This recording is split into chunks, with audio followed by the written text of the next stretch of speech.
Indian super ലീഗിന്റെ 2026 season ആവേശകരമായി മുന്നോട്ടു പോകവേ കടുത്ത നീക്കവുമായി കേരള ബ്ലാസ്റ്റേഴ്സിന്റെ ആരാധക കൂട്ടായ്മയായ മഞ്ഞപ്പട. ടീമിന്റെ മോശം പ്രകടനം വിലയിരുത്തി ഇനിയുള്ള ഒരു മത്സരം പോലും കാണാനെത്തില്ലെന്ന് മഞ്ഞപ്പട അറിയിച്ചു.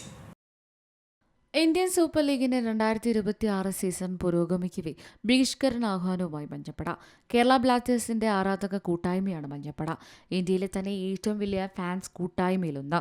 ടീമിന്റെ മോശം പ്രകടനം വിലയിരുത്തിയാണ് ഇനിയുള്ള മത്സരം കാണാൻ തങ്ങൾ എത്തില്ലെന്ന് മഞ്ഞപ്പട അറിയിച്ചത്.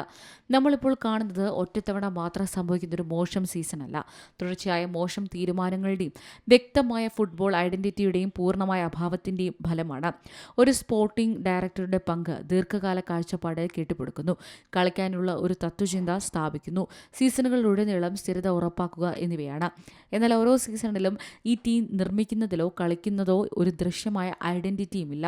വ്യക്തമായ പദ്ധതിയില്ലാതെ, ഒരു സിസ്റ്റവുമായി പൊരുത്തപ്പെടാതെ, പലപ്പോഴും സ്ക്വാഡിന്റെ യഥാർത്ഥ ബലഹീനതകൾ പരിഹരിക്കാതെ, ദിശാബോധമില്ലാതെ കളിക്കാരെ നിയമിക്കുന്നു. സന്തുലിതാവസ്ഥ, ഐക്യം, പിച്ചിലെ സ്ഥിരത എന്നിവയില്ലാതെ ഒരു ടീമാണ് ഇതിന്റെ ഫലം.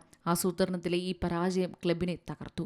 ഒരു സിസ്റ്റം നിർമ്മിക്കാനോ നടപ്പിലാക്കാനോ സമയമില്ലാതെ പരിശീലകരെ വേഗത്തിൽ നിയമിക്കുകയും പുറത്താക്കുകയും ചെയ്യുന്നു. ഓരോ പുതിയ മാനേജറും വ്യത്യസ്തമായ ഒരു സമീപനം കൊണ്ടുവരുന്നു, പക്ഷേ അത് മാസങ്ങൾക്കുള്ളിൽ ഒഴിവാക്കപ്പെടുന്നു. ഈ നിരന്തരമായ പുനഃസജ്ജീകരണം സ്ക്വാഡിനെ തടസ്സപ്പെടുത്തുക മാത്രമല്ല, ദീർഘകാല ചിന്തയുടെ അഭാവത്തെ എടുത്തു കാണിക്കുകയും ചെയ്യുന്നു. ചില സീസണുകളിൽ ടീം പ്രതീക്ഷകൾ പ്രകടിപ്പിക്കുന്നുണ്ടെങ്കിലും അത് ശക്തിപ്പെടുത്തുവാനും മുന്നോട്ടു പോകാനും ഒരു ശ്രമവും ഉണ്ടായിട്ടില്ല. പകരം പുതിയ പരിശീലകനെയും പുതിയ കളിക്കാരെയും അതേ തെറ്റുകളെയും ആവർത്തിപ്പിച്ച ക്ലബ്ബ് വീണ്ടും ടീമിനെ സജ്ജമാക്കുന്നു. മാനേജ്മെന്റും ആരാധകരും തമ്മിൽ അകലം രൂപപ്പെട്ടതായി തോന്നുന്നു. ആരാധകരുടെ വികാരങ്ങൾ, അഭിനിവേശം, വിശ്വസ്തത, അചഞ്ചലമായ പിന്തുണ എന്നിവയെല്ലാം നിസാരമായി കാണുന്നു. ഈ ക്ലബ്ബ് യഥാർത്ഥത്തിൽ ആരാധകർക്ക് എന്താണ് എന്നതിനെക്കുറിച്ചുള്ള ഒരു തിരിച്ചറിവോ ധാരണയോ ഇല്ല. ആരാധകരുടെ ശബ്ദം പരിഗണിക്കാതെയാണ് തീരുമാനങ്ങൾ എടുക്കുന്നത്. ഇത് ക്ലബിനും അതിന്റെ ഐഡന്റിറ്റിക്കും ഇടയിലുള്ള വിടവ് കൂടുതൽ വർദ്ധിപ്പിക്കുന്നു. ആരാധകർ എല്ലായ്പ്പോഴും ഈ ക്ലബിനൊപ്പം നിന്നിട്ടുണ്ട്. എന്നാൽ പിന്തുണ എന്നാൽ നിശബ്ദതയല്ല, വിശ്വസ്തത എന്നാൽ പരാജയം അംഗീകരിക്കുക എന്നതല്ല. അതുകൊണ്ടാണ് ഞങ്ങൾ ബഹിഷ്കരിക്കുന്നത്. വെറുപ്പ് കൊണ്ടല്ല, നിരാശ കൊണ്ടാണ്.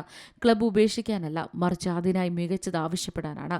ഞങ്ങൾ വ്യക്തമായ ഒരു ഫുട്ബോൾ കാഴ്ചപ്പാട് ആവശ്യപ്പെടുന്നു. ഞങ്ങൾ ഉത്തരവാദിത്തം ആവശ്യപ്പെടുന്നു. ഞങ്ങൾ മാറ്റം ആവശ്യപ്പെടുന്നു. News desk Malayalam news. ഏറ്റവും പുതിയ വാർത്തകളും വിശേഷങ്ങളും വിരൽത്തുമ്പിലറിയാൻ മലയാളം ന്യൂസ് എല്ലാ ഡിജിറ്റൽ പ്ലാറ്റ്ഫോമുകളിലും ലഭ്യം.